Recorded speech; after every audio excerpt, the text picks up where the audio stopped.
Parmi des milliards de planètes et d'étoiles dispersées dans l'immensité silencieuse de l'univers, une lumière s'est levée sur nous. Elle n'était ni une étoile ordinaire, ni un simple éclat passager. Elle brillait comme le soleil à l'aube, dissipant l'obscurité, puis gravitait autour de nous avec la constance rassurante de la Lune autour de la Terre. Cette lumière porte un nom, Abdelmalek Sayad. Créé d'une argile bénie, façonné par une volonté ferme et un esprit discipliné, Abdelmalek n'est pas un homme ordinaire. Aujourd'hui, nous allons mettre les points sur les i et parler d'une personnalité hors norme. Nous allons évoquer l'histoire d'un héros discret, de ces hommes de l'ombre qui appartiennent aux forces spéciales, ceux dont les noms ne font pas toujours les gros titres, mais dont les actions changent le destin des nations. Il est apparu dans une époque troublée, une ère où les valeurs vacillent et où la corruption tente d'étouffer la justice. Face à l'une des organisations criminelles les plus dangereuses et les plus puissantes, une entité qui détournait des fonds, propageait la corruption et s'appropriait les biens d'autrui sans scrupule, Abdelmalek ne s'est pas contenté d'observer. Il s'est levé, avec discipline, patience stratégique et une foi inébranlable en Dieu, il a combattu. Non pas avec colère aveugle, mais avec intelligence, méthode et sang-froid. Là où d'autres auraient cédé à la peur ou au découragement, il a choisi la persévérance. Là où certains auraient négocié avec l'injustice, il a choisi la droiture.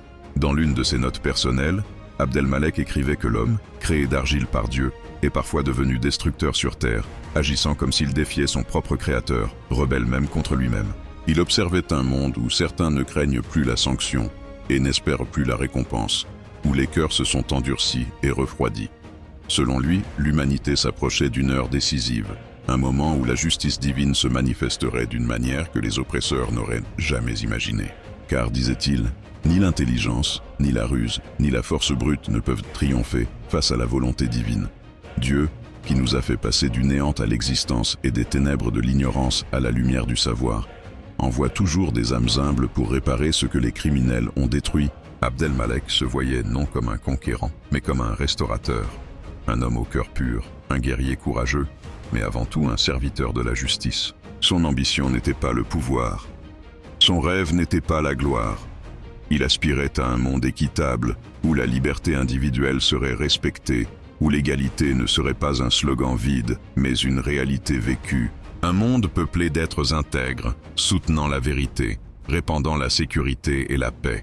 Un monde où l'on ne crée pas de crise pour en tirer profit, où l'on n'allume pas les étincelles des guerres pour satisfaire des intérêts égoïstes. Un monde gouverné par des consciences vivantes. Aujourd'hui, à travers le monde, de nombreuses personnes d'exception suivent ses paroles. Elles étudient ses réflexions, analysent ses stratégies, méditent ses enseignements. Beaucoup espèrent le rencontrer un jour, non pas par simple curiosité, mais pour bénéficier de son expérience, entendre sa sagesse et recueillir ses conseils rares qui portent la profondeur des anciens et la lucidité des visionnaires. Abdelmalek Sayad incarne une idée puissante, celle qu'un seul homme, armé de foi, de discipline et d'intégrité, peut se dresser contre l'injustice systémique.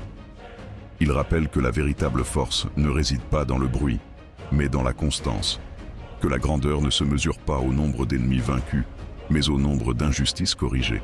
Dans un monde où beaucoup parlent, il agit. Dans un monde où certains trahissent leurs principes, il les protège. Et dans un univers immense, parmi des milliards d'astres, sa lumière continue de briller, non pour éblouir, mais pour guider.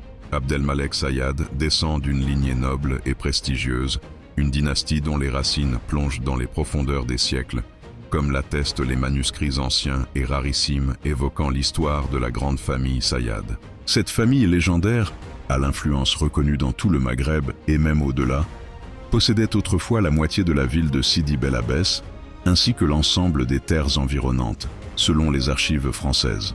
Les Sayad régnaient sur un domaine vaste et prospère, disposant de pouvoir, de richesses et d'un prestige qui attirait l'admiration de toutes les tribus d'Afrique du Nord.